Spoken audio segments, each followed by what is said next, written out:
Welcome to Iblis Manifestations.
Okay, my friend Shawn, CountBlagorath. Sir, welcome to Iblis Manifestations. It is an absolute pleasure to have you on the podcast. How are you doing tonight?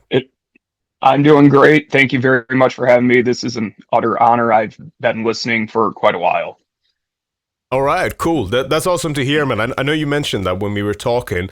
Well, if it's any consolation, I think I've been watching your YouTube channel. Like, I remember specifically the first year that I moved into the UK. So back in 2011, we're talking 14 years ago now, 13, 14 years ago. I remember specifically watching your channel around those years. So this is a cool full circle moment, man.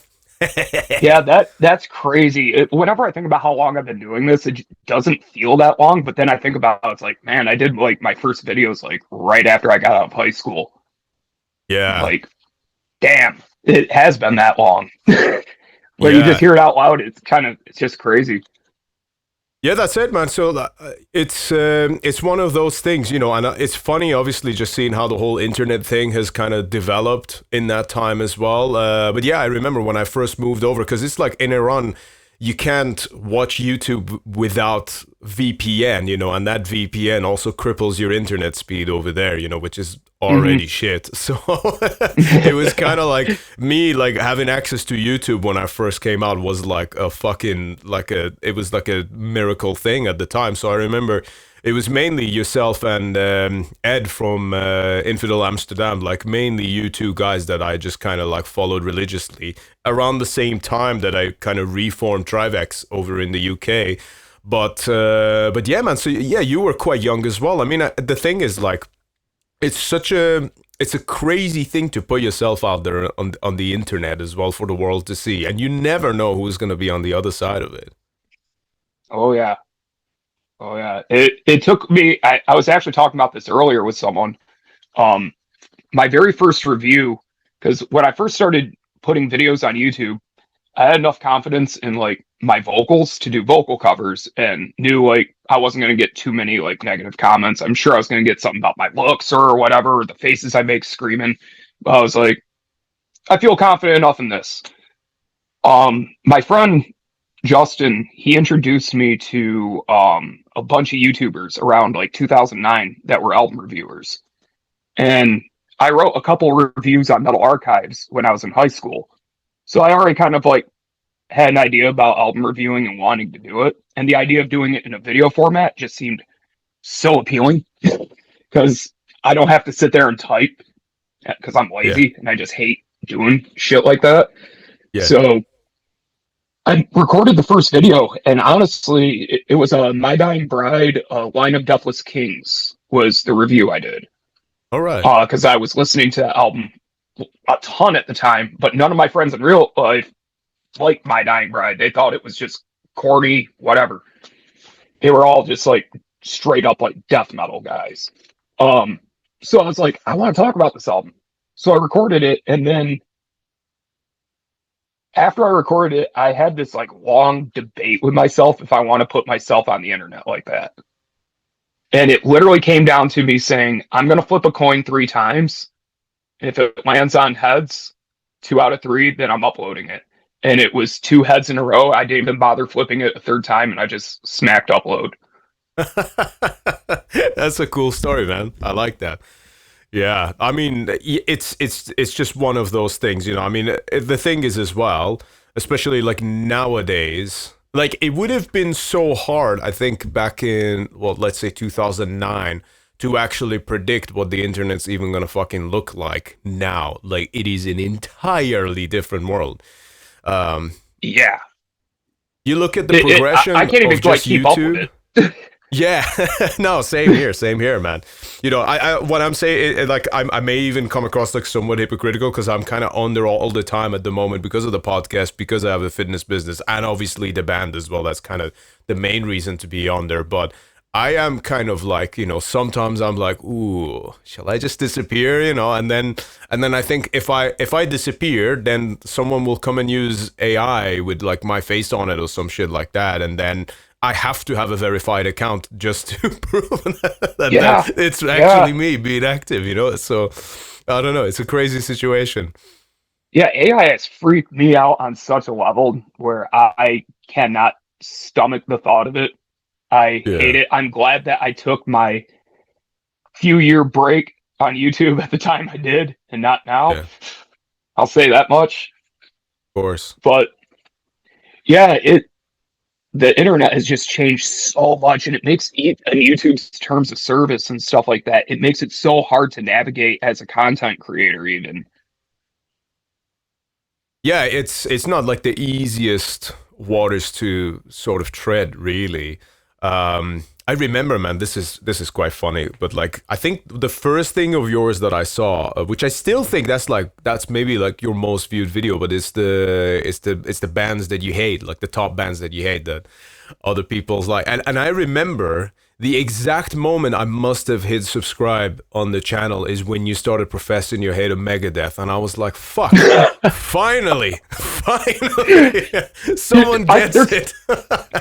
You know what's so funny is when I made that video, I did not think it was going to blow up to the level it did at all. Like, at all. If I would have known that, I feel like I would have done things a bit different, because I have been lit up so hard in the comments on that video. It's unbelievable.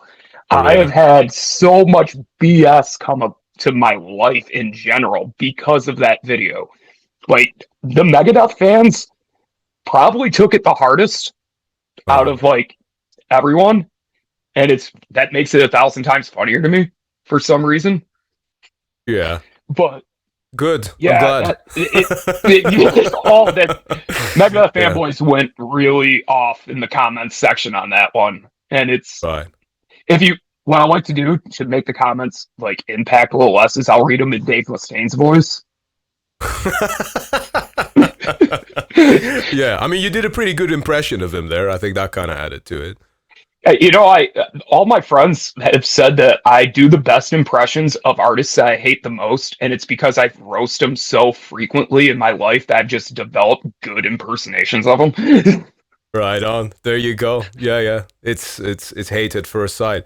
No, but it's cool. That was like the thing, man. You know, because like Megadeth, you know, as I've grown more mature, I don't hate the band, you know. I don't think I hate any band nowadays, you know.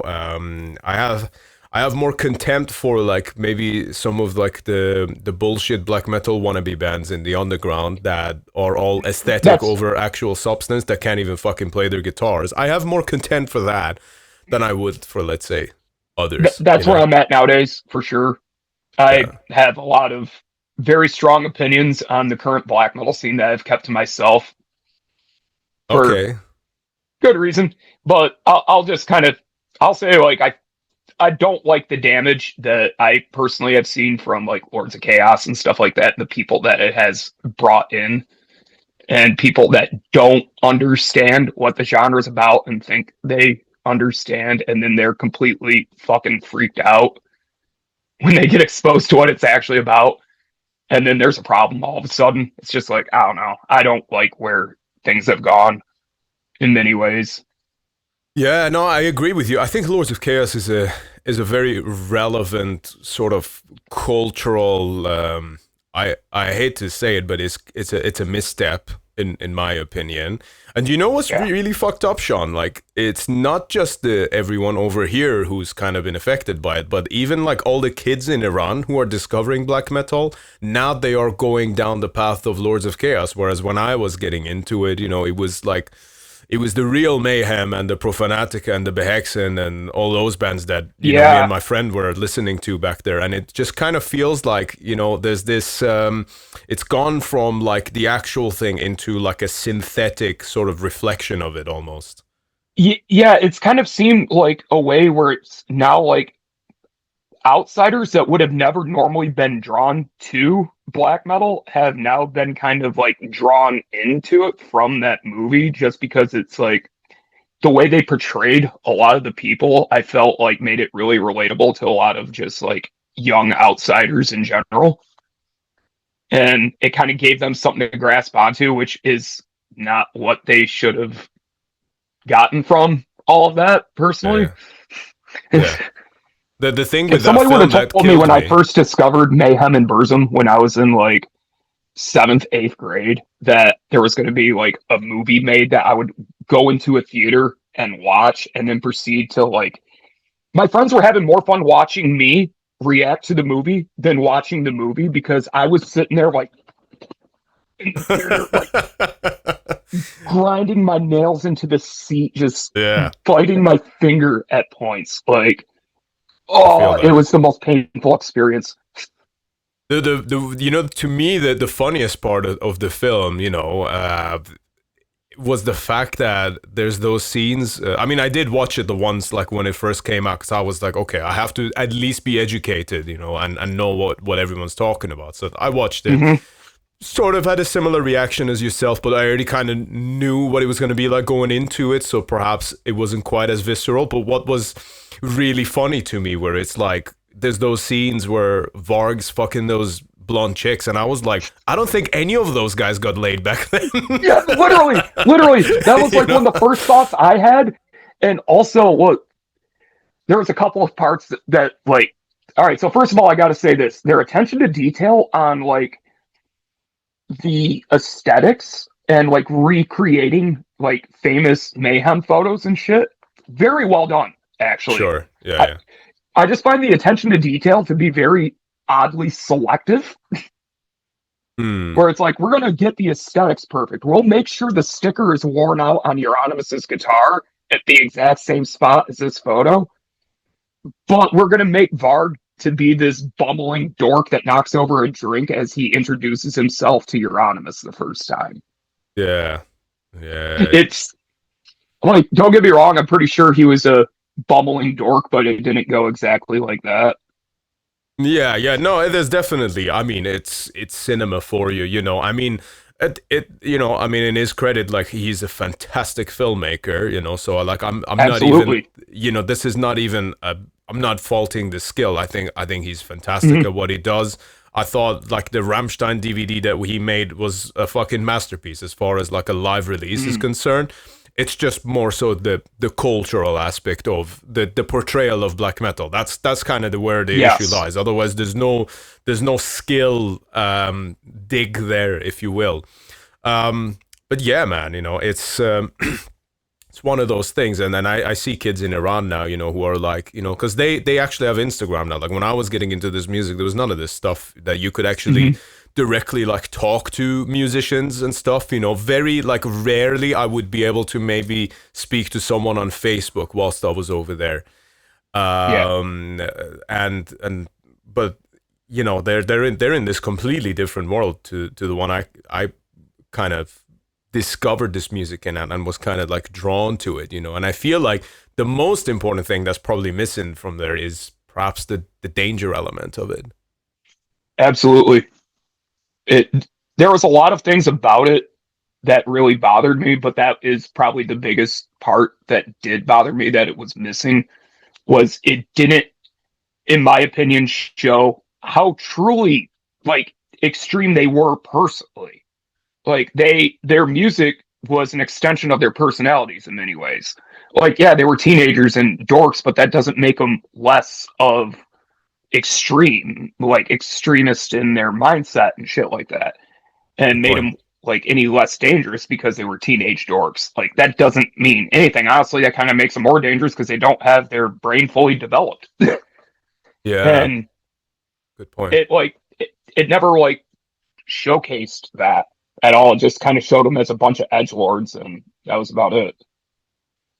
Yeah, I think so. And that's kind of, on one hand, you want to say if someone gets into that and then ends up listening to Bathory and then going down the rabbit hole, that's, in a way, that's okay. But, I think that the introduction point is important. I think it is relevant because it's like, are you going to look at everything as just a way of just looking edgy, or without any kind of profound sense behind it, just because you feel like this is just a way of being edgy. Whereas with black metal, I find, especially from the more spiritual angle, like there's so much more to this music than just being edgy, Oh, absolutely. Like, I remember what kind of drew me into black metal is kind of like, I've had this element of my personality, like my whole life as a kid, which is I'm drawn to what I'm scared of. Like, always have been. A good example would be North American version of Uriah Heep's debut album was self-titled here in America, but over in Europe, I believe it was called Very Heavy, Very Humble. And I believe that cover was just like a guy with like spider webs over his face. But in North America, they had this album cover, had this like evil looking like centipede on the cover, and its eyes were just like crazy. And my dad had a copy of their greatest hits. And I remember going through his records when I was a kid, and I pulled that out, and it had a picture of that album cover on the back. And it freaked me out. But for whatever reason, every day when I would go through my dad's records and just kind of look at them, I would always grab that one and just stare at that constantly. So when I watched Headbangers Ball when I was like 13, there was a music video for Dimmu Borgir Progenies of the Great Apocalypse. Oh, hell yeah.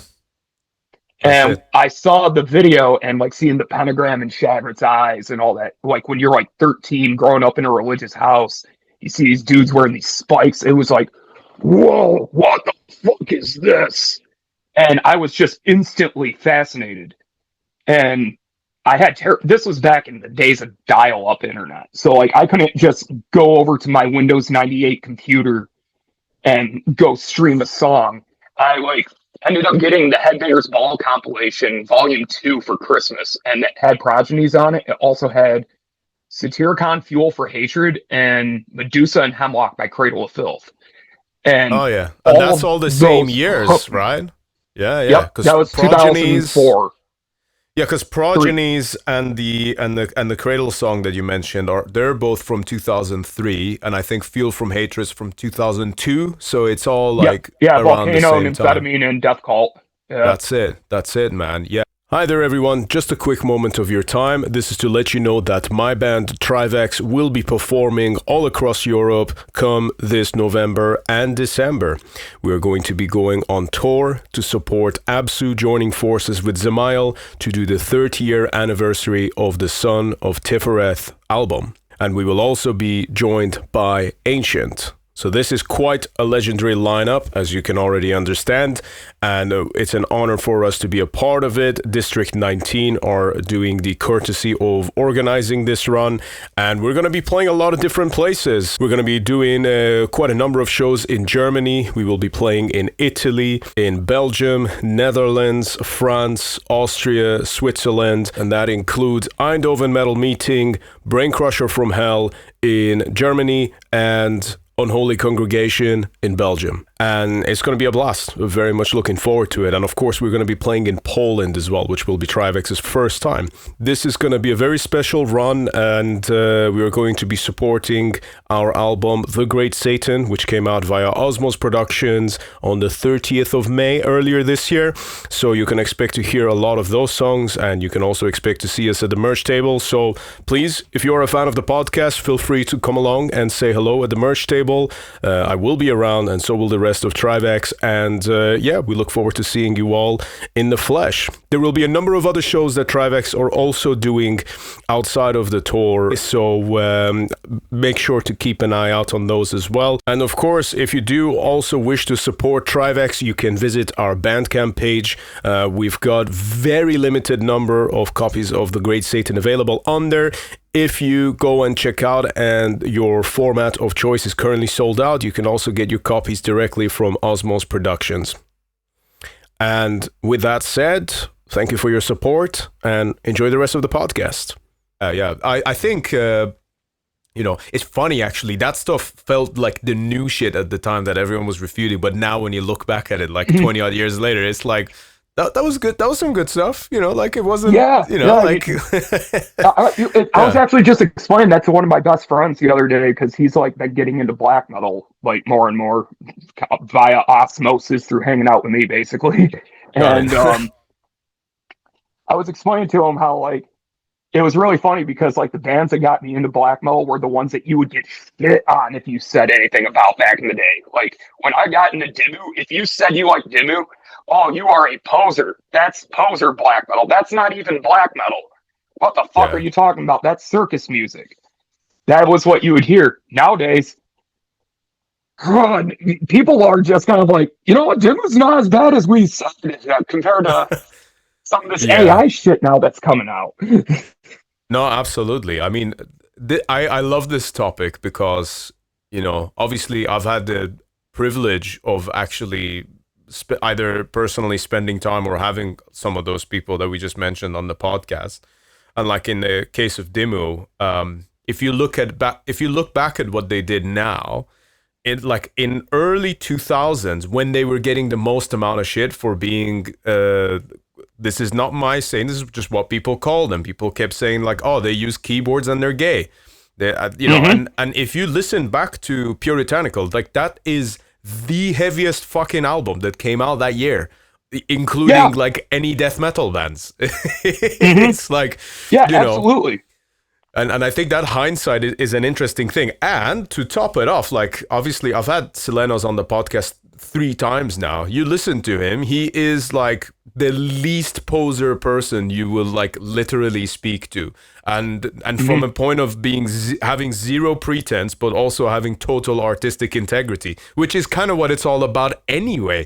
So I don't know, it's interesting to observe that. It's actually made me more immune to any kind of shit that we might get thrown our way with TRIVAX as well, which there really isn't a lot of it, but if there is, I always look at it from that scope where I say, oh yeah, people just like to chat shit. It doesn't necessarily mean that it's true.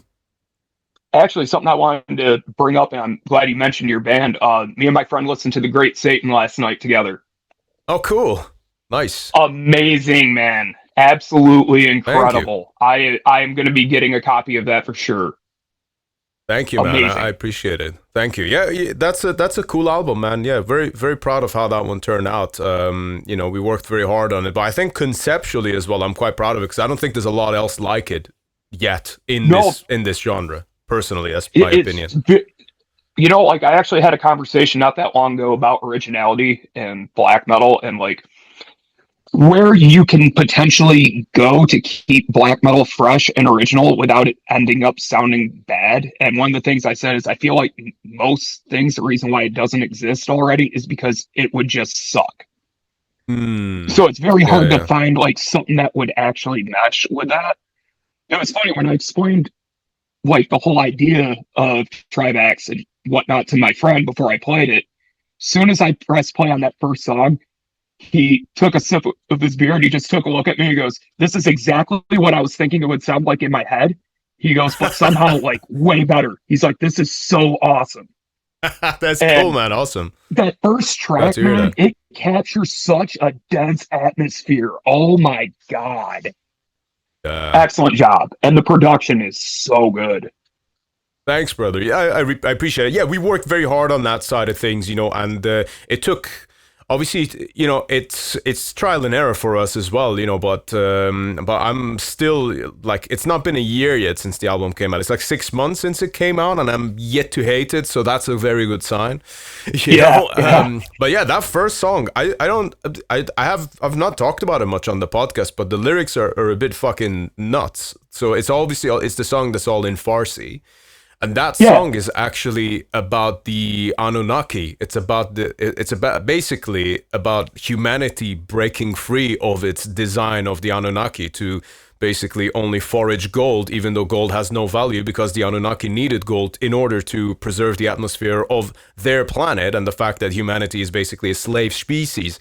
And then that's why it relates to fire. Otash, the name of the song, that means fire, and is referring to the Promethean fire that humanity will use to break itself free. So that's, I don't know if you want to That run the is lyrics. so awesome. And with that context, that makes Yeah. it like a lot more powerful. Yeah. It honestly does, because that's a very heavy song in many ways. Thanks, man. Like, But do you want to know something very, interesting? very heavy. Do you want to? I appreciate it. Do you want to know something interesting though? So Mm.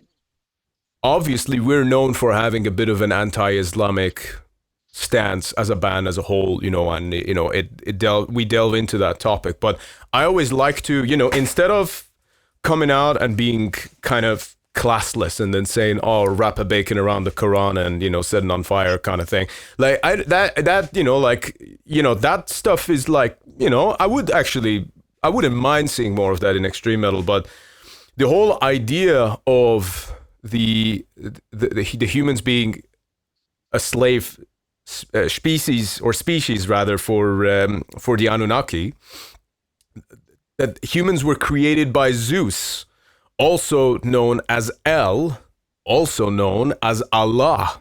So it is also a bit of a fuck you in that way as well. But there's kind of like there's like multiple layers to like the meaning, so you have to like keep delving deeper and deeper, and the fact that we have actually used Middle Eastern instruments on it, just as to kind of like it's an authentic fuck you, it's an exotic fuck you, that's kind of Yes. That's the kind of vibe. But yeah, man, not too obviously.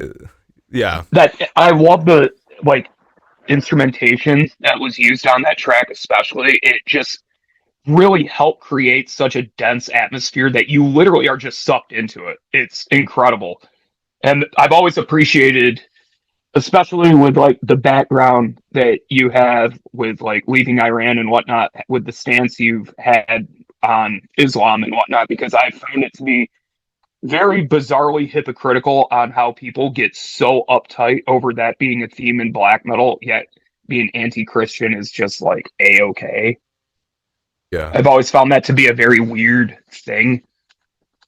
Yeah, no, well, I think this is exactly where I come in, and I do sometimes feel a little bit isolated in it, but I'm also someone who kind of thrives on that as well, that, okay, there's not many other people encouraging folks to open their eyes to this religion and at least find the courage within themselves to criticize this, should they feel the need to, which I think any person with common sense and any sense of clarity would at least be able to pick some issue with Islam as a faith system. Some. Yeah.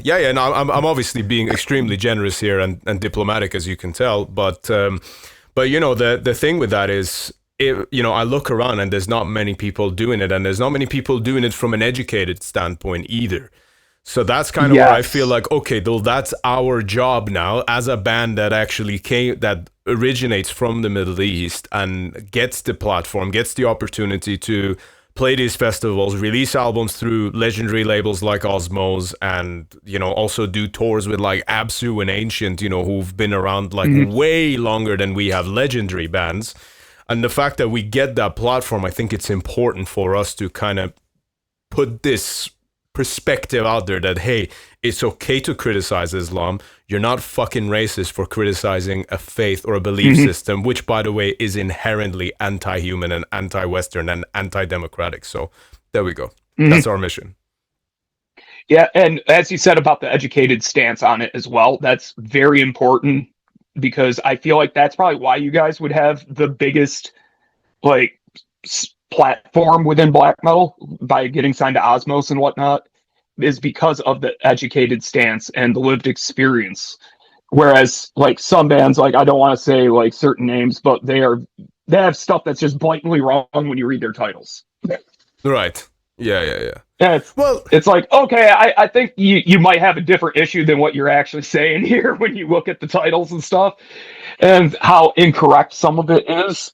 So I've always appreciated how TRIVAX was like correct with not just having knee-jerk reactionary bullshit titles and whatever just to be edgy or extreme or whatever. You guys actually had like a very well worded stance. Thanks, man. You know what? That's a big compliment. I do really appreciate that. But the thing with it is though, Shawn, like I'm kind of like, you know, the way I look at it. I'm like, that's our artistic approach, and that's our right to do it how we want to do it. And our perspective is that we want to create music that's fucking deep and it's intense, it's profound, but also challenges perspective in such a way, but also is kind of like has this informatory kind of angle to it as well, where it makes you reflect on real events that happened and how we best try not to repeat some of those events. And you know, that's the kind of approach I like to take with it. But subsequently, with art, especially with black metal, I'm kind of like, you know, do what the fuck you want, you know? And this is kind of like, not everyone has to like it, not everyone has to accept it, you know, like, you know, when you're talking about like, yeah, there's stuff in black metal that I read lyrics, for example, like you said, and it's clearly wrong from a moral perspective, but then it's kind of like, well, if any music genre is kind of gonna have that, it may as well be black metal. So I'm a little bit like kind of like I'd rather just leave it alone rather than kind of you know, just let people get the shit out of their system and express themselves rather than go and police everyone and say, oh, how dare you think like that. You know, I actually, once again, the other day I had a conversation about that like exact subject about like how extreme people, of course, on paper would be drawn to the most extreme form of music that there is to present an extreme ideology. Like another name for RAC is hate rock. Why would those people that play that not be drawn towards a genre that's built upon hatred? Yeah. That's it. Like to me, I don't see it as this big, like, I don't understand how they got. No, it makes sense. It makes sense. I'm not saying it's good, but it makes sense.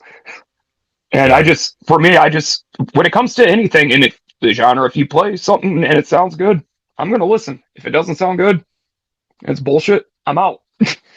I don't care what you're about. As long as your music's good, deliver the riffs. Yeah, man. So what have you been listening to nowadays? Like what's kind of drawing you to music in 2025? Or if not anything new, is there anything old that you're kind of going back into? Oh, man. So a weird thing with me is it's been hard for me to get into new music. Like mentally to check out a new album for myself, it takes a lot. I don't know what it is. It's just like I feel like I could potentially be wasting my time. I could be listening to something that I know I'm going to enjoy. Just the gamble, I'm not a big fan of anymore nowadays. But Wrath Prayer's last album has been a massive, massive one that I've been playing lately. That was my favorite album of last year, no question. Been listening to that quite a bit.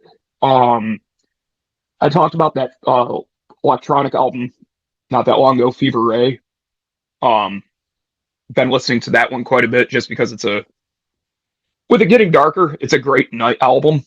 Just for something that's not just blasting chaos in your face, which I need a break from time to time. Yeah. Believe it or not. Yeah. And but man, look, behind me is pretty much everything that I've like gotten over the last couple of years of what I've listened to the most. I mean, Thor's Hammer is another one. Just realized that from like the early '90s with Stephen O'Malley. Basically like death doom with female vocals. Absolutely incredible EP. I picked that up not that long ago at a local record store. Yeah, I don't know. I've just been listening to a lot of different stuff. Like between Proclamation is always on for me. That's like a massive, especially Execration of Cruel Bestiality. That's like a minimum 3 times a week play. Minimum. Yeah. Actually, my friends, they know the Imperious Jaws of Ire demo extremely well because I used to drive them to work every single day, and it was like a 30-minute drive. And for about 4 months, that was the only CD I had in my car was Imperious Jaws of Ire. So that's a fucking. They got very familiar with that demo. Yeah. Yeah, it's the first Proclamation demo.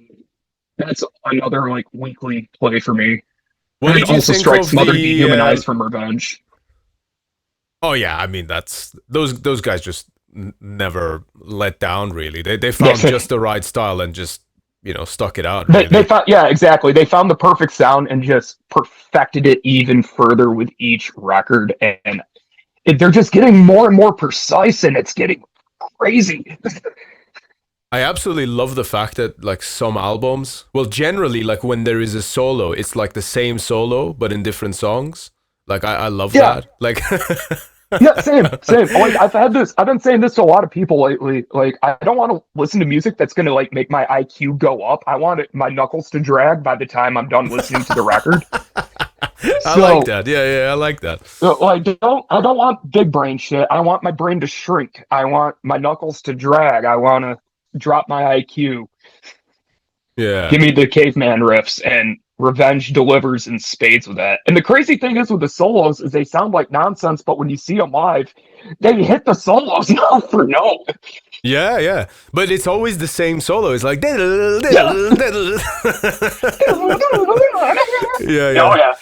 It's good stuff, man. Yeah, that's kind of what you're saying about the knuckle dragging. That's kind of a little bit of the approach that we had with Lavizon Jangal. I don't know if you've ever heard it, but it's between me and basically my best friend from Iran who still lives in Iran. That's why we have to keep him anonymous. He's a fucking great guy, I've known him for like 20 years, but he like works at an art gallery and stuff, so he's like totally hidden, like he's like a totally normal looking guy, and no one knows of what he actually looks like, because of it.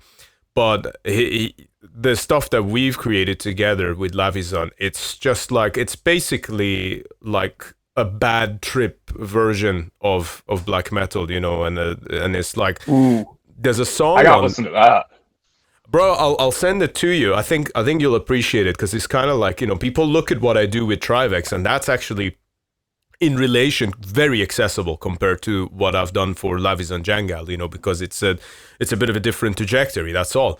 But with what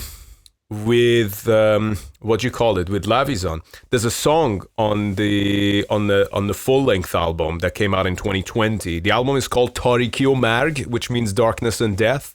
The album cover is the photo of a pigeon that I took outside my gym in Sheffield a few years ago.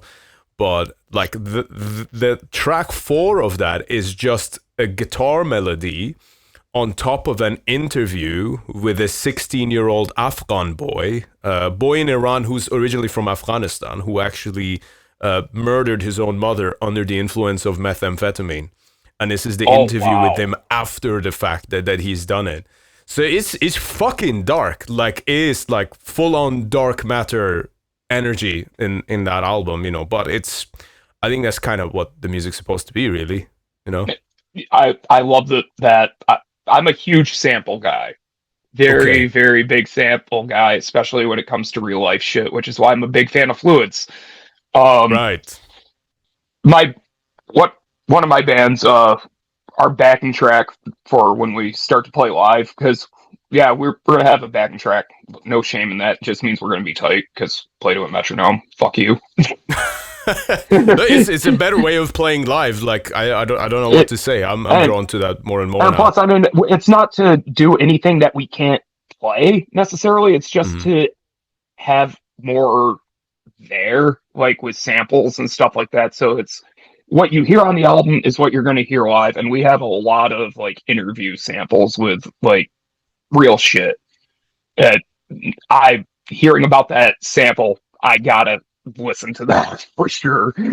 Yeah. I mean, the thing is, like, obviously he's speaking in Farsi, so you wouldn't even understand it. Yeah. But perhaps knowing what it is, it would definitely help with that. Yes. You know, and it's also not a known sample. You know, it's like it's so fucking niche. You know, it's just something that's completely out there. You know, PSA: bands can stop sampling Charles Manson. Everything that you could possibly sample from Manson has already been sampled. Please stop. I know. Just gonna throw that out there.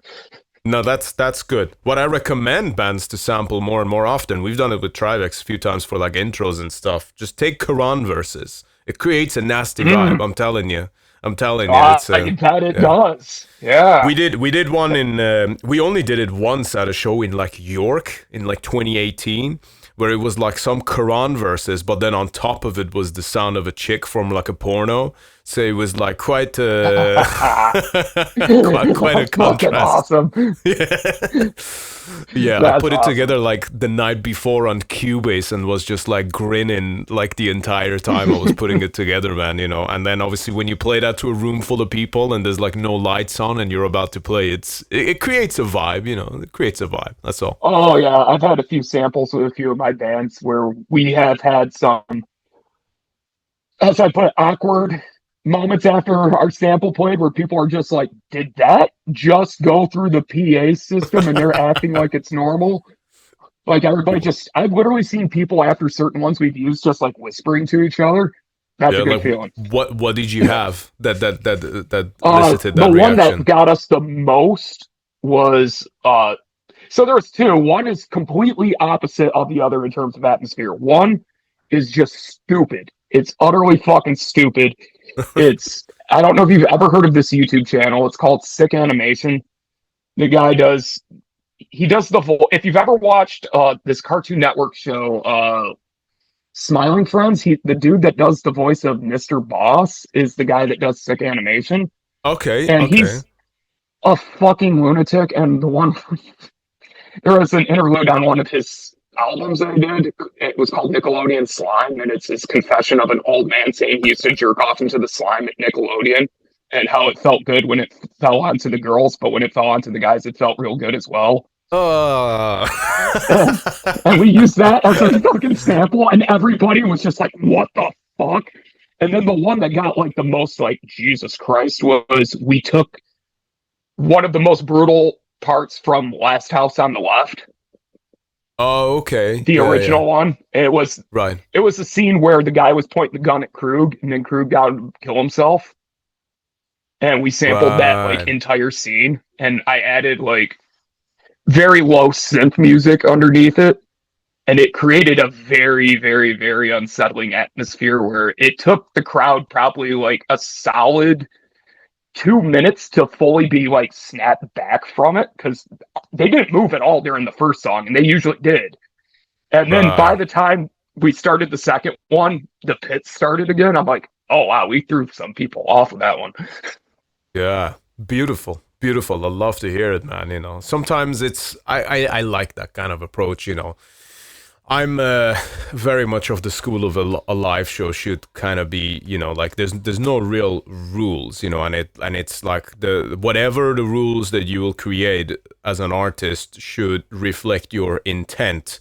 Nowadays, my intent is to go on and just let loose this ferocious energy where you sink or swim as an audience member. You either feel threatened and overwhelmed, or you feel exhilarated and empowered by it, you know, and that's kind of the approach. But hey, just a quick moment of your time. For the past 3 years, Iblis Manifestations has been entirely self-funded. This means that every subscription fee, every piece of equipment, all of the travel expenses have come out of my own pocket. Over time, people have asked me how they can support the podcast, and to be honest with you, up until now, the answer's been pretty straightforward, and that is simply spread the word. But now, there's another way. I have set up a Patreon account where followers of the podcast will be able to make monthly donations to the podcast, and this will help cover the costs of streaming gear and basically everything else that goes into making this show. This isn't about making a profit, and to be completely honest, it's not about breaking even either, because that's certainly not been the case for the last 3 years. However, if you do find value in the conversations that we're having on this podcast and wish to help them forward, then you can now support the show. Just head to the link in description and hit the Patreon button. In addition to that, be sure to check out the Iblis Manifestations Big Cartel page, where we will be selling exclusive merchandise for the podcast. At the moment, we got the Extreme Podcast for Extreme People t-shirts, limited to only 30 copies, and the pre-orders will be sent out from the 1st of July. So the link for that is in the description. And in the future, the Big Cartel page will also include some occult accessories and jewelry, which will be handcrafted by myself. And we will also be selling merch and records by other bands as Iblis will expand into a label of its own. And, of course, it goes without saying, thank you for supporting Iblis Manifestations. It is much appreciated. You know, definitely like in the past, there was an element of, I just want to make people feel like shit, you know? And this, for me, that used to be there. The best shows that I've ever attended in my mind are always the ones where right before the band starts, I have this feeling in the pit of my stomach, like, I should probably take a few steps back. Yes. Should I be here right now? That's good. When I get that feeling, I know it's going to be the best show. Every single time. When I get that sinking feeling in my gut where I'm just like, oh, fuck, shit's about to get real. Bro, you know, like that's what I want imagine... to bring forth every single time I play is for everybody in the crowd to have that feeling of, oh fuck, maybe I should take a few steps back. Yeah, absolutely, man. I think that's an essential, you know, and it takes practice to even like get that feeling, you know, and you need the right people in the band to do it as well, because you can't fake that. Absolutely. But you know what I reflect on when you're talking about that? I think of that like old video of Slayer from like 1985. When they're all playing, and then it's just like there's such a fucking vibe, man, you know, and and it's like I sometimes am like, if a fucking time machine allowed, you would love to go and be there, because it's like it was actually dangerous, you know, like you didn't know what these guys were about. They had these dodgy lyrics and dodgy album cover and totally loud, fast sound, you know, which still holds up to this day, by the way. Like absolutely, their music hasn't aged. Exactly, yeah. Their music hasn't aged at all, you know, and to watch, in my opinion, it hasn't, and to watch that in person and to be in that room, not knowing who the guys are, and that's the shit, man. Yeah. Oh yeah, dude. I've also always had the thought too of like what it must have been like to go for like those early Mayhem shows, because there was nothing like that before fucking ever.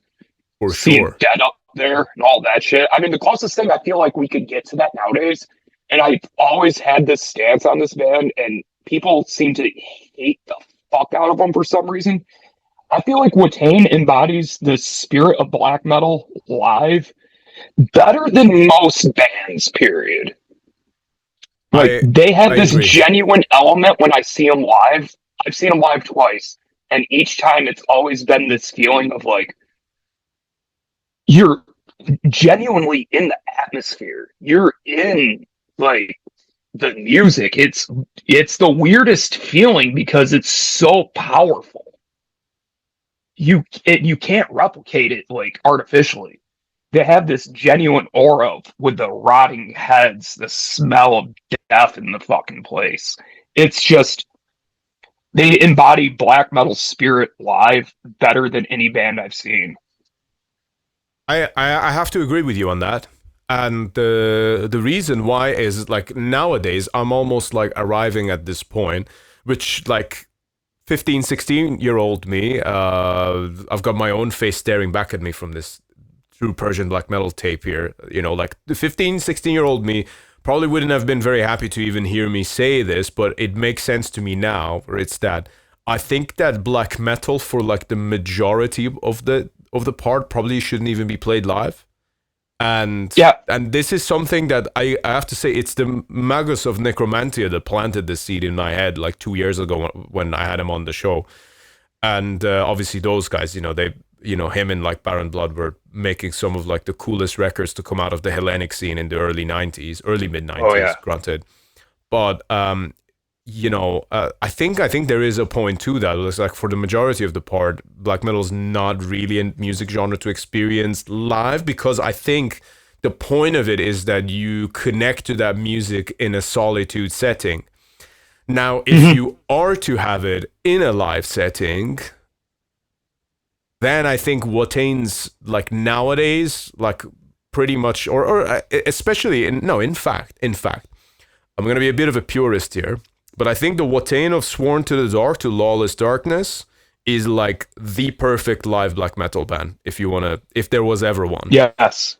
To the point that when they did like the Bathory gig and stuff, granted, like it wasn't like the most perfect performance from the musical perspective, not because the arrangements were not good, but just because of like few little mistakes from a couple of members on some parts. Like take that away completely, like that show, the fact that Quorthon's dad was saying that, oh, I wish he was here with us today and he was on that stage, but this is just as good. I think that might be that might be the most single important, biggest compliment any black metal band could ever fucking receive, and those guys got it. Absolutely. Basically, I've used that actually as like an arguing point against someone who was arguing with me about Watain, and they're like, oh, they fucking suck, they're poser shit. I'm like, elaborate, please, because I mean, Quorthon's dad, Boss, was more than happy to have them play his stuff live. Yeah. Please elaborate on that one. And of course, they just talked about how they look like clowns or whatever. I don't know. Just what's funny, and I hope this is one of those things again. I'm not saying this to upset anyone, but this is just the reality of it. They kind of became the new Dimmu. That's basically what it was. Like I in many ways, absolutely. Yeah. And it sucks because like every time I've seen them, it's been like a borderline spiritual experience, and it's insanity. And I have definitely had that thought too as well about black metal live, because I've seen so many bands, and sometimes the atmosphere still is intact, but there's still something that's just not the same. It's not exactly the fucking same as, like, for example, Satyricon. Not saying anything bad about them live. In fact, they are one of the best live bands I have ever seen in terms of like tightness and just they're incredible. But to say that they captured the exact atmosphere of Walk the Path of Sorrow from Dark Medieval Times and captured that atmosphere live, no, they didn't. It was incredible to see. It was incredible to hear, but it wasn't exactly the same. So I can definitely see why Magus would have that like idea, because it really also too, I feel like black metal in many ways, with how atmospheric and dense it is, a lot of your own personal experience goes into how you interpret it in many ways. Yes. And like where you were actually listening to the album for the first time, and like this like circumstances around that can have a big effect on it. Mm-hmm. Yeah, absolutely, man. I think that is a very big part of it. Speaking of circumstances, by the way, man, you just reminded me. You went through some fucking crazy stuff lately, man. I watched one of your latest videos, and I was a bit concerned. I don't know how much you want to talk about that. Yeah, I'll talk about it. So long story short, I'm gonna try to give like a quick timeline on like the whole thing as quick as I can. Never had any health problems or anything, pretty much my whole life, other than like just a couple things when I was a kid. Up until 2018, I always was like depressed, like for good portion of my life anyway, but it was mostly fear because of my mother being so sick. So when she passed, I wasn't doing very well. Went to the doctor in December because Christmas was coming up. It was her favorite holiday. She ended up putting me on a pill that she said was going to help me feel better. It ended up being a powerful antipsychotic and not an antidepressant. Which pill was it? Abilify. Abilify. Okay. Abilify, or the generic name is apripazole. I took it for 6 years because I thought it was making me better, but it wasn't, because hindsight, it didn't make me not want to end my life. It just made me not want to end my life in the moment. It made me go like, not today. Probably in like a month, but not today. And that's all right. Now that I've been off of it for like 3 years, I don't think like that at all. And I ended up having a stroke and seizure. Turns out it was because that medication lowers your stroke and seizure threshold by tenfold. Oh, fuck. And yeah, so I have like cranial nerve damage from something I was born with called a Curare malformation, which is basically my brain is too big for my skull. And it was like pulling my brainstem down into the base of my skull. So what they had to do was cut from the base all the way down to like almost the base of my neck, and detach every muscle from my skull, shave down my C1 vertebrae so I no longer have like a point on the back of it. And then they had to open up the base of my skull like further, like make the opening go from like here to like here, and shave down like part of my brain tonsils because they were shaped like fucking traffic cones from how hard they were being pulled in. And then they had to put a new membrane in, reattach the muscles and all that. And yeah, now I have spinal fluid flow in the center of my brain again, which is nice. I don't have migraines all the time, which is nice. My strength is starting to come back here and there. But the thing that sucks the most, though, is after the surgery, I was diagnosed with epilepsy. Turns out I was misdiagnosed because these are not epileptic, non-photosensitive mini seizures. They're just episodes of cranial nerve compression and cranial nerve damage where I'll just like start profusely drooling, sweating.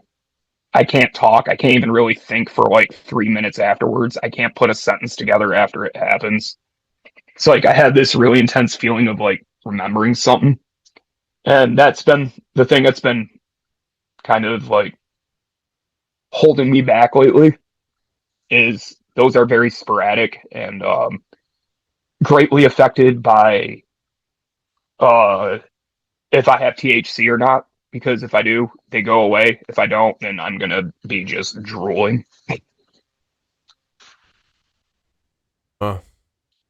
Yeah, it's been a lot, and I've now been declared disabled like permanently because I'm too much of a risk to do anything with these episodes, because these episodes is what led to the stroke that I had at work, followed by the 5-minute catatonic and then 5.5-minute grand mal seizure. You want to talk about muscle aches? Holy shit, man.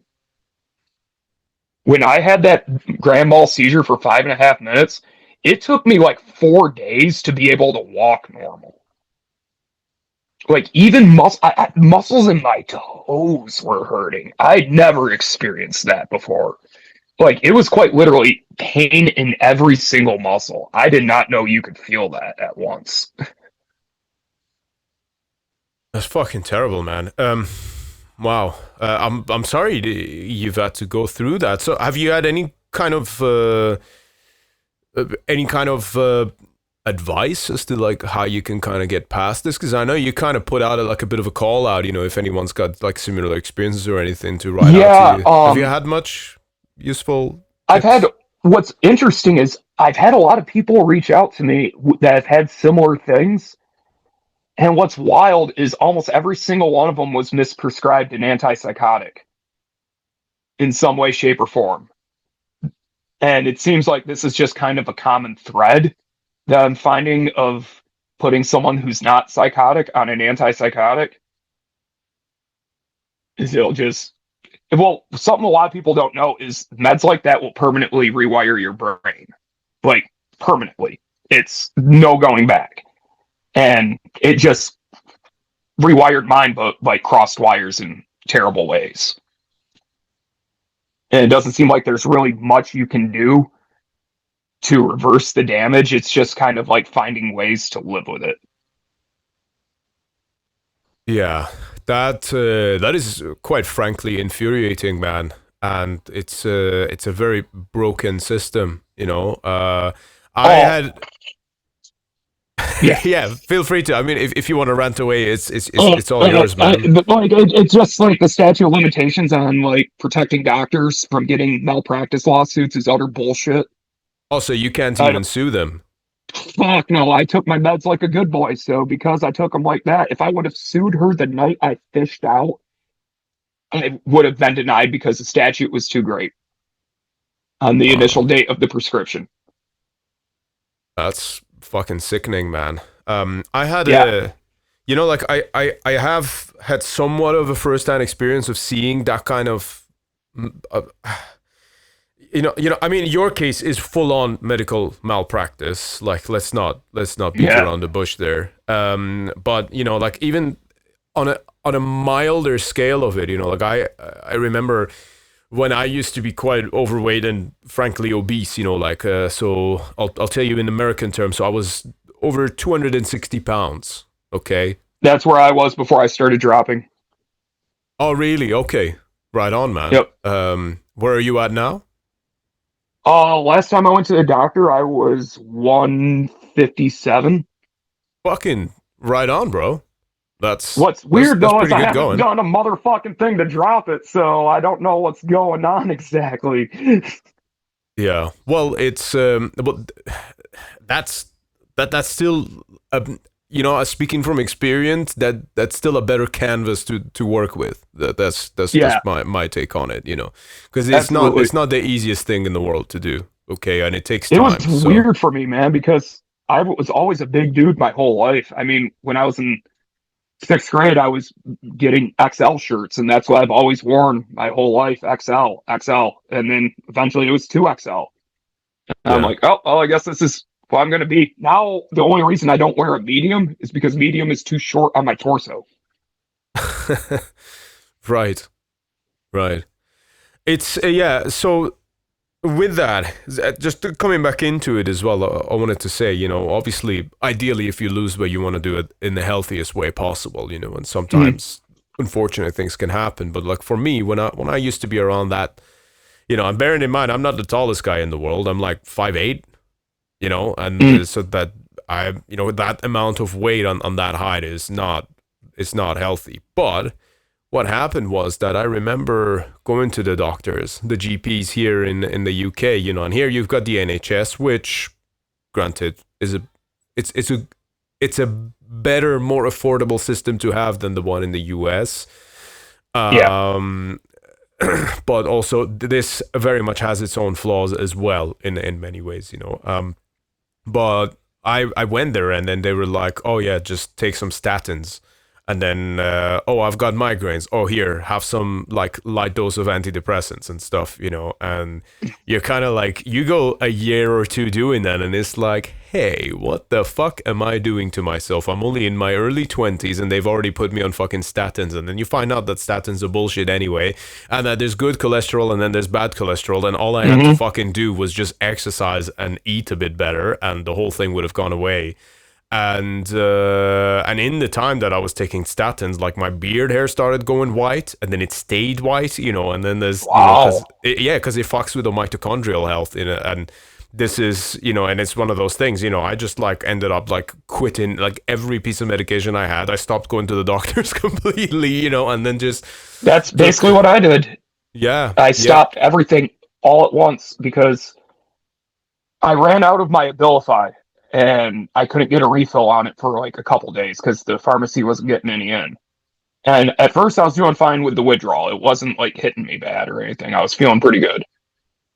I went to go get it one day when the withdrawal was really, really fucking bad. And they still didn't have it in. I was like, oh my God. And the withdrawal is basically just like, you don't hear a voice, but your only thought is just die, like 24 hours a day. when you go off of that. It's insane. It's insane how bad it is. I went home and I went to look up Abilify withdrawal to find out what I was in for. As I typed in Abilify into Google, a suggested search popped down. And it was, and I quote, Abilify ruined my life. Damn. And the moment I read that, I almost wanted to throw up. And I was like, actually, like, my palms were dripping sweat instantly. And like, I was shaking as I clicked on it. And the moment I did, every single thing that had happened to me in the last like few years made so much sense. And then I looked at the anticonvulsants. I'm like, I don't even have epilepsy. This shit caused it. I'm not taking these anymore. And I just hucked them in the garbage. And I refused to pick up that prescription, even though I went through 4 weeks of the worst withdrawal you can imagine.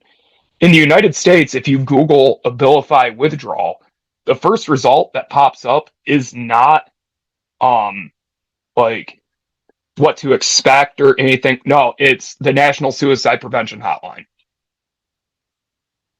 Fucking hell, that's pretty telling. Yeah, it's the very first thing that pops up before any symptoms, anything like that. And I went through 4 weeks of that. But let me tell you this. I don't regret it at all. I am so happy I powered through it. I am so glad that I did. I can tell you this right now. Getting off of that saved my life. Getting off of all those bullshit meds, it saved me.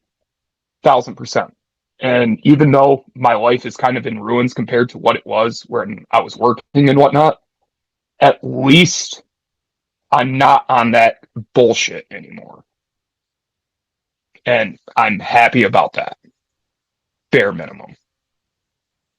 Good on you, man. I like your mindset, and I really do have sympathy for you in this situation as well, because it's not easy. It's one of those things as well, you can go on the internet and talk about it, and I think that there is power to that because you never know what someone else might be going through. But ultimately, this is something that you've basically had to endure and go through on your own, so I'm glad you were sitting here with me, man. I know that kind of shit's not easy.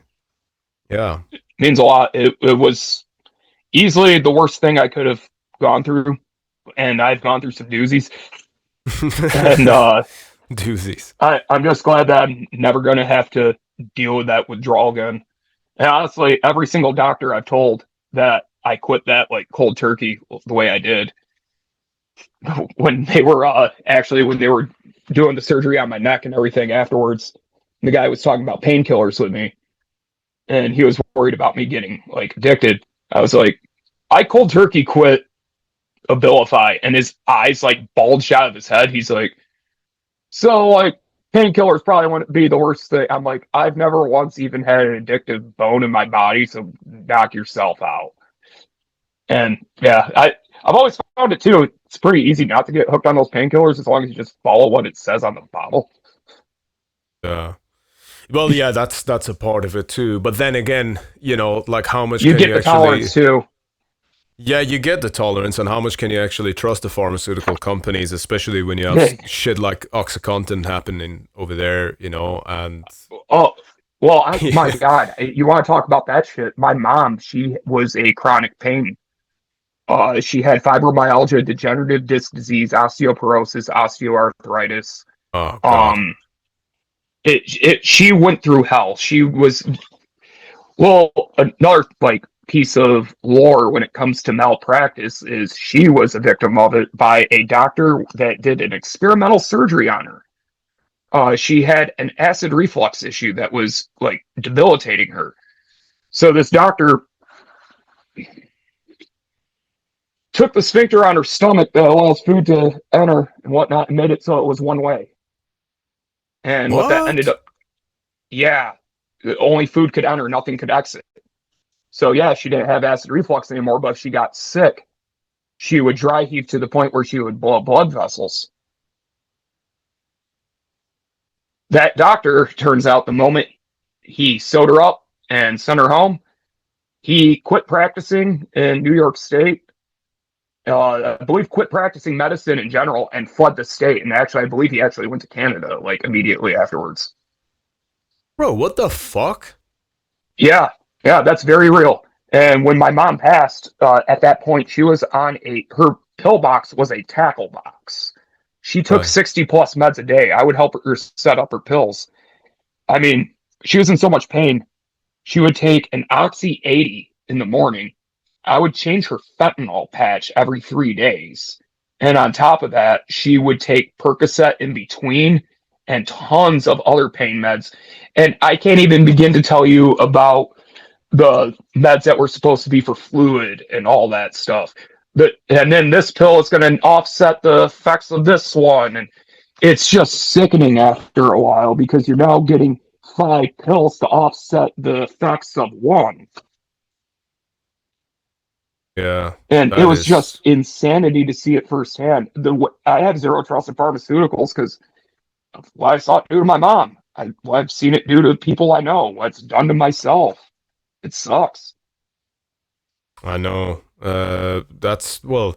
I am incredibly sorry that you've had that happen to you, man. You know, and there are many people who've been made victims of the profits that some people people always say, oh, the person in the white coat has my best interest in mind. Yeah, but the person in the suit who's trying to sell what the person in the white coat made, they don't have your best interest in mind, you know. And all this testing and shit that they call, bro, that's literally one of the main reasons why I never got the COVID jabs, you know, because over here in Same. the UK they were like pushing it non-stop, you know, and I actually ended up like working, so without giving like too much detail because they made us like fucking sign contracts and shit, you know, but I basically got a good behind the scenes view of the distribution of the vaccines here. And then there was like people dying of AstraZeneca all the time. And then they were not getting recorded. There was like no way for them to physically record it on the system because it simply wasn't there. People were stuck. So I'll tell you, Shawn, this is what was happening. So in the UK, if you wanted to, let's say, book the appointment for the vaccination, if you wanted to get your whatever, if you wanted to get your first jabs, you would go on to you would call 119. Okay, you call that number. And then it'll go through like a call service thing, and then they'll book the appointment for you. What people didn't know is that call service thing is just people on minimum wage who never even had their CVs checked, working from home with laptops that got given to them by a marketing company who's taking the government money and working on behalf of the NHS, the National Health Service, right? Mm-hmm. Now, none of those people are obviously medically trained, okay? Now, what happens is that those people are told, oh, if you have any problems with the vaccines, if you've got any kind of side effects, you need to go and talk to your GP. Meanwhile, every single GP across the country is advised, if you got any problems with the vaccine, you need to call 119. So people were stuck in this endless loop going between the two entities, and there's not a single place for them to submit any kind of harms, any kind of report. So when Boris Johnson's coming on TV here in the UK saying, oh, this is all safe and effective, fucking dickhead Fauci over there coming and saying safe and effective, all these cunts that are coming out, you know, with this fucking bullshit. It's not safe and effective. It was fucking like, some people were like getting killed for it. And granted, some people are still fine and they're still taking 12 boosters. You know, personally, I do question their intelligence, but, you know, on the other hand, you know, you and I never took it and we're still here as well. So it was kind of like, yeah, the whole thing's a fucking joke, man. I've had COVID. I've had COVID 2 times, and I'll say this, it sucked, but I didn't. I'll say one thing, though. My father got it last year, and he's 77 years old. That was bad because he gave himself pneumonia on top of it because he had a fever and he was blasting the air conditioners. Yeah. And he ended up being in the intensive care unit. But I'm also going to say this. He ended up getting the vaccine because his brother begged him to because he was older than him. And he still ended up getting so sick. He was in the intensive care unit for like a fucking week. Shit, man. Yeah. That's... I mean, if that should say something right there. I mean, he got the shot and he still was in the ICU. Yeah, man, absolutely. And you find out that that the ventilators were actually killing people. I had a family member of mine who actually sadly passed away exactly that way Oh, under the I am ventilators. sorry to hear that. No, well, it's like I still feel like I maybe had an easier run of it compared to some people. But the point being, not to sort of focus too much on like the losses here. The point being that unfortunately we have such a corrupt system that despite the fact that there are a lot of great developments in medicine and even modern medicine, I'm not necessarily against it, but like with all of those developments in consideration, the system is simply so fucking corrupt that we almost have no choice but to take the control of our health into our own hands. It's not like we want to, but you're kind of like forcing us to do this when the same guy, Yeah. like you want to talk about Anthony Fauci, the same guy who was in charge of the AIDS crisis in the 80s, and was giving people AZT, which I'm sure you know about. It's fucking basically, it's essentially like a chemotherapy drug, and they were giving it to people who, some of them didn't even have symptoms, and that drug was the thing that was killing them. But every time they died, they say, oh, it's HIV that killed them. And then the same guy is coming out saying, oh, you gotta take this vaccine, it's safe and effective. Like, what You a don't have the fucking best track horror record, show. buddy. I don't know if I should take your word on that one. Well, many people did. People are getting fucking Pfizer tattoos and shit, so it's crazy, man. It's terrifying to see. I've had insane shit come about in my life because of that specifically. Arguments that I never thought I would argue with people about. And I'm just like, this shouldn't even be a thing. Why are you screaming at me about this? Yeah. I'm not telling you not to. I'm just saying for myself, I'm good. Well, it's crazy what happens when people become scared, man. That's what kind of worries me. Like that example. Like I had friends who were in like, I won't name who it was, but good friend of mine who literally moved to Canada from the UK to be with his girlfriend at the time. And when that whole thing happened, she was like, he was like questioning the whole thing, and I think her like family were like close people were like really like hard on him, saying like, oh, how dare you think this? What are you, like a right-wing conspiracy theorist or whatever? And he is like, for the best part, a lefty as well. That's the ironic, funny thing as well. It was like, or at least at the time he was. Maybe they converted him like they did many other people. I was about to say that's one of the best things they do. Yeah, right. They just make members of the opposite team, and perhaps I relate to that to some extent. But it's kind of like, it's just this crazy fucking thing, man. But what worries me is when people become afraid, they make terrible decisions, and that's what I worry further with now the rise of AI and the digital ID thing that they're saying they're going to introduce in the UK. It's God, man!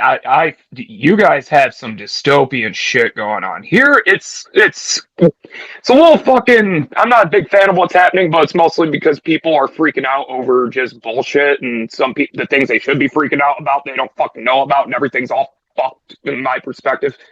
Yeah, it's just fucking bad all across the board. America's just losing. I'm just gonna put it that way. Nobody wins in this scenario at the moment that's happening.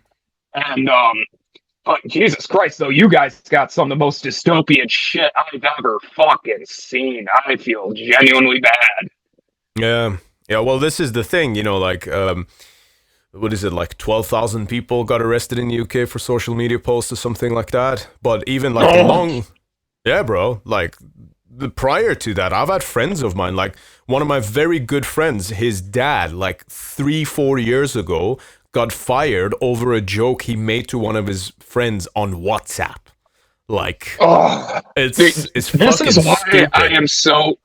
I'm not like a, but we got freedom of speech and we got the right to bear arms, which ensures that one. So, I'm pretty stoked about that. Whenever I hear about stuff like that, it makes me want to just fucking scream. Yeah, no, so I'm glad you say that, because I am actually a very big fan of the Constitution there. A very big fan of it. I think it's one of the most impressive pieces of human documents ever written. Absolutely, and I hate when people yeah. say they didn't see where what guns were going. They had Gatling guns. They knew exactly. The founding fathers knew exactly where guns were going. They knew exactly Yeah. where firearms were going. They knew where all that shit was going. It was future proofed, essentially. It's wild how well it's written. It is, and the thing with guns is that, you know, this is what I try and explain to a lot of people, because people just see like the kind of propaganda on TV shows and whatnot. Mm-hmm. What I try and explain to them is that if you look at the document, like part of where you're in the Constitution, part of the reason for the Second Amendment is to defend yourself against tyranny. Now that tyranny could very well be your own very government, and Exactly. so you need a tool to defend yourself against a fucking tyrannical maniac government that's trying to implement digital IDs and will fire you from your job if you don't comply. Me and my dad talk about that with you guys, with England all the time. Just like, this is what happens when you don't have a Second Amendment. Yeah, this is exactly it, man. You know, and I do think like I find like some of the gun laws here to be unconstitutional with how they are, because it's supposed to be for a fair fight. Why is it that full auto is illegal then? The government has full auto. It's supposed to be a fair fight. And that's what it's literally meant for. So I've always found stuff like that to be... The moment somebody talks about wanting to change gun laws or take guns away from certain people and stuff like that, I'm going to start paying really close attention to what your motivations are. Absolutely. And then on the other hand as well, you know, you get weaponized mental illness as well, which is... Oh, Jesus. Which is a big part of it, you know. Like, this is the thing that I think a lot of people have a hard time perhaps grasping the evilness that a government, you know, and the steps that they will go to just to twist the narrative, just to point at things in their own, in the trajectory and the agenda that they want to push things towards, because that's just how politics work, by the way, to an extent. That's just the nature of the beast. But the thing that, you know, like, just for the record, like, in a perfect world, like, I hate guns. I wish they never existed. Okay? But guess what? They do. And by extension, I think it is something that everyone should have access to, so that they can protect themselves, especially from a crazy government. How has it been working for you guys, where both the criminals and the police are the ones that have the monopoly on the guns? That's got to be working out pretty well.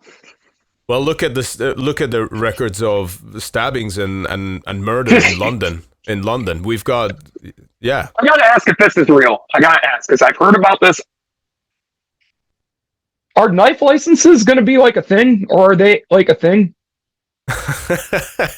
Well, I don't know about that. I think it's because I've heard that from someone, and I'm like, and apparently it's like allegedly, like, if you go to buy like a kitchen knife specifically, it's like the bigger, like, it's like a certain size blade or something like that now is what someone was telling me. I was like, if that's real, that's awful. Well, by the standards of the West, I guess if you're an illegal, you don't necessarily need a license to carry a knife. So there we go. Well, if you're here in New York State, where I live, somebody like me who paid taxes and all that can't get a single penny of disability. But if I broke the law, like the objective law, I would get $4,000 a month in coupons to go eat out at restaurants and shit like that. And that's very real. Anybody that disagrees with that can look into that. Yeah, it's fucking nuts. It's crazy. But, you know, like, I look at something like that and I'm like, you guys are deliberately fucking this up. This is totally deliberate. Yeah. You're trying to create destabilization, you know, and don't think that I'm not seeing through it. Oh my God, the psyops are unfucking real at this point. Like, every outlet is at this point, and it's so bad. Yeah, bro. And it's, you know, and the thing is as well, there's a very tricky thing to this, because, okay, let's say you're gonna, all right, let's talk about, I'm just gonna talk about it bullshit, you know, I'm a legal immigrant myself, okay, but let's take ourselves out of it and let's look at it from a purely neutral perspective, okay? you're going to have people in power who are either completely incompetent or going to put in and place policies that are going to create and cause for destabilization. Okay? So you're going to tank your own economy. You're going to ruin jobs for your own people. You're going to make life so fucking expensive that like people can't even like afford to have kids anymore. So people just like avoid it. Everyone becomes a selfish consumer for themselves. And as a result, you now have a weak community. You have a weak society that's easier to infiltrate. And meanwhile, you're bringing in illegal people constantly over and over again. Like the numbers are staggering. The numbers are absolutely staggering. The amount of people that are coming in, there's zero attempt at any kind of integration. Zero, none. Like some of these people, some of these folks don't even speak the language of the natives. They don't even speak English. Okay, zero attempt. And then you're also giving them the money of the other people that are already there, struggling to afford to live. I'm laughing because it's a sad truth, and it's been going on it's the only thing you can do is laugh at it because it's so fucking pathetic. Look at Canada. Canada's a great example of that. It is. What you're describing is exactly what happened to them, and why I believe the last time I heard, hopefully it dropped. The average price for a house is like $1 million.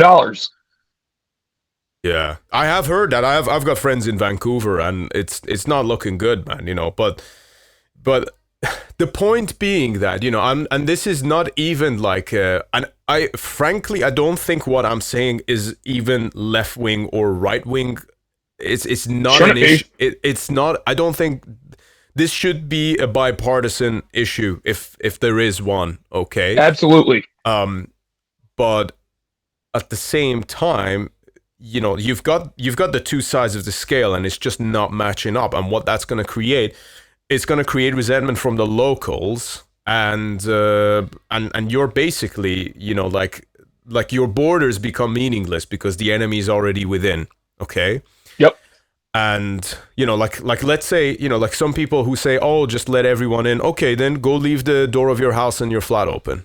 See what happens. Yeah. Okay. Don't lock up your door at night. Leave it open when you go to sleep. See what happens. And I want everyone to do exactly the same thing. That's essentially what open borders mean. Okay, your country is basically your house and your home, but bigger. That includes more people, but the same principles should apply. Absolutely. And then, you know, you look at this dynamic that I've just tried to sort of describe and put together, which is a very real thing that is happening all across the West.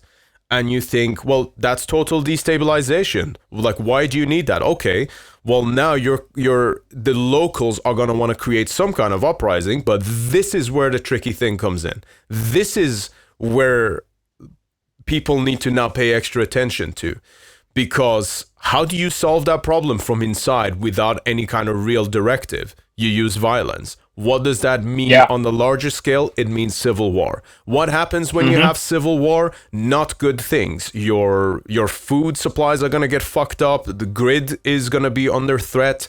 And what's going to happen is that you're going to have total ultimate chaos. And the only way then to fix it, people are going to be scared like they were during COVID again, but even more so because now their children are going to be hungry as a result of this chaos. And many people might even die. But what's going to happen is that you're going to get a centralized government that's going to say, right, now this is the reason why we need to chip everyone. Everyone needs IDs, and we need the same ruling force ahead of every single human being in this entire nation and multiple nations, in fact. That's how you do it. That's how you do it, man. You make it implode from inside, and then you come and create control. That's the playbook, and we're literally watching it fucking play out. And nobody is seeing it. Everyone's falling for it perfectly. Including the people who are waking up to the fact that there are literally like illegals taking over their country. Yeah, those people will have a very big role, unfortunately, to play in this exact same scenario that I just described. Absolutely. Absolutely. Like, it just seems like people don't understand that you don't conquer like an extreme ideology with another extreme ideology. That's not like, how that works. Absolutely. That Well, this is why I'm gonna be frank, man. This is why Nazism is on the rise in the way that it is. Like 5-6 years ago, yeah, no one gave a absolutely. fuck about it. No, literally, no one gave a fuck. You know, you were like, if you came out and said, "Oh, I'm a national socialist" or whatever, most people would be like, "Yeah, cool story, bro. Whatever. I don't care what you know." Like they would laugh at you. Yeah, Now it's of actual relevance because it's gonna be a real uprising. But the problem is, those people are not gonna be good at organizing. They're not going to be good. Okay, like, you know, you can't just run an entire movement on hatred. It's just yeah, not going to work. It's not going to no, work. Now, if you want to talk about, oh, history is this, what we've been taught is false, whatever, okay, that's a more intellectual conversation that I'm not even saying we can't have it. Let's have it. Let's hear what you've got to say. But the problem is, yeah, you're going to get a violent minority now that are going to want to take control and going to want to take control back of the thing. But what they need to realize is that Nazism and fascism is a fantastic tool for the New World Order to create exactly the chaos that they fucking need. You're playing yeah, into their hands, you fucking assholes. Can you exactly. not see what you're doing? I've been screaming that for a long time because, like, you don't combat racism with more racism.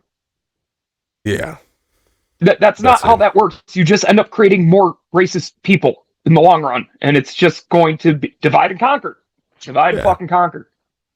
And also, they're not good at managing money. They're not going to be good at managing resources. Okay, No, there's a function involved, you know. So even if they do, let's say hypothetically, let's say like a fascist government, like an actual fascist government, not one that gets called it, but a government that is yeah, actually fascist. Okay, that's a big thing. We haven't seen that yet. For anyone who's listening, yeah, that's not happened yet. I know you call certain governments that, it's not happened yet. You don't know what that looks like. But if it does take over, um, they're not gonna be competent enough to run a society and a system efficiently, and that's a fact. absolutely. This is not gonna work. Okay, and you know, then there's a reason why a lot of these guys, you know, they run on this hatred of, you know, and they become obsessed with race and certain things, which I'm not even, like I said, I'm not even saying we shouldn't discuss that, but when you're so obsessed on that, and all of these guys, like their own bank accounts suck, their own personal lives suck. That's why they gravitate towards extremism, because everything that's wrong with their life is the fault of the whoever and whoever. And Everyone has to be a victim or has to have a victim. precisely, yeah. And that's my point is, look, just be careful, because I'm coming from a place of empathy, and I'm saying that you need to pay attention to how your actions look, not in the now, but 10 years from now, because you might Absolutely. very well be playing into the hands of the enemy that you've chosen. Absolutely. I I've always tried to be a little quiet on like these subjects just because people can get really uptight with it. But I mean, this is real as fuck. And nowadays it's getting worse and worse and worse. And we're about to hit a point in history that ain't going to be great. And everyone both sides is falling for it, and it fucking hurts. Yeah, It fucking hurts. it hurts, and that's why, you know, like I never for the record, you know, I never set out the intention to be as brutally honest as I am being right now, but that's just kind of how I function. Okay, it's I think it's like a blessing and a curse, you know, like it's sometimes, Yes, it is. it gets me in trouble, but I also think, you know, like how selfish would it be to see something like that unfolding and stay silent and just let it happen, you know? Yeah, yeah, exactly. I mean, I've always gotten in trouble for my mouth one way, shape, or another because I just can't keep it shut when I have an opinion. Yeah. So Yeah. I feel you with it possibly getting you in trouble a few times. Oh, Right. well, Also, too, I view communication. The whole point of it is to get a point across. What's the point in trying to communicate something if you're just going to dance around it? I agree. I agree, man. Totally, totally. You know, and I think that I think people need to wake up to this. People need to be very, very vigilant on how they approach certain things. You know, and this is why, you know, like for example, I'm extremely critical of Islam. I'm extremely critical of the illegal export, or sorry, rather the illegal import of Islamic ideology into the West, because it is something that is inherently, it's like putting a menthol pill in a bottle of Coca-Cola. That's basically what you're doing. You know, that's what it's not compatible. But even then, I try and approach it from a more intellectual place, because I also don't want to create outrage in the people who actually see the truth in what I am saying. Because I just want them to be able to see that, okay, there's a threat, but just be fucking smart in how you deal with it. Don't go around, you know, like shouting Shaitan Akbar at a mosque or whatever. There's a game to be played here. You are being played, but you just need to be smart enough not to fall into it, you know, and violence should always, hopefully, be the last solution. Hopefully. Yeah, but we're getting goal. to the point now where we're just gonna start fucking shooting each other instead of having a conversation, because apparently that's fucking easier.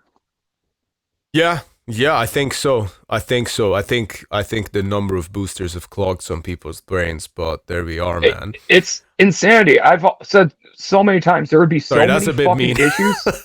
No, but I mean, I don't. Honestly, I'm not gonna disagree with you. Yeah. Fucking, like, I don't know, man. I feel like a lot of problems would be solved, a lot of major issues, if people could just have conversations with each other instead of screaming at each other. Yeah, definitely, bro. 100%. Don't hate someone for, like, one thing I've always thought, like, if I ever find out someone is, like, genuinely, like, a fucking racist or something like that, I want to find out why they believe that, because you're not going to get through to them by saying you're wrong. If you find out why and have a conversation with them, maybe you can, like, hone in specifically on that one thing, and maybe you can make them see things in a different light. But if you're just going to go after them and fucking sock them in the fucking head, they're just going to be more extreme when they get up. Exactly. 100%. 100%. Yeah. And this is, you know, it's important. You know, you don't want to make your enemy feel like the victims. That's a big part, you know? Absolutely. And that's all that you're doing, that rate. Yeah, absolutely. Shawn, my man, what a fucking conversation, bro. Yeah, man. This has been a lot of fun. Yeah, fun, man. Absolutely. No, I appreciate it. You know what? I'm glad. It's cool just how like-minded we are as well. I know it's the first proper chat we've had, you know, but I say let's do it again sometimes. Absolutely, anytime, man.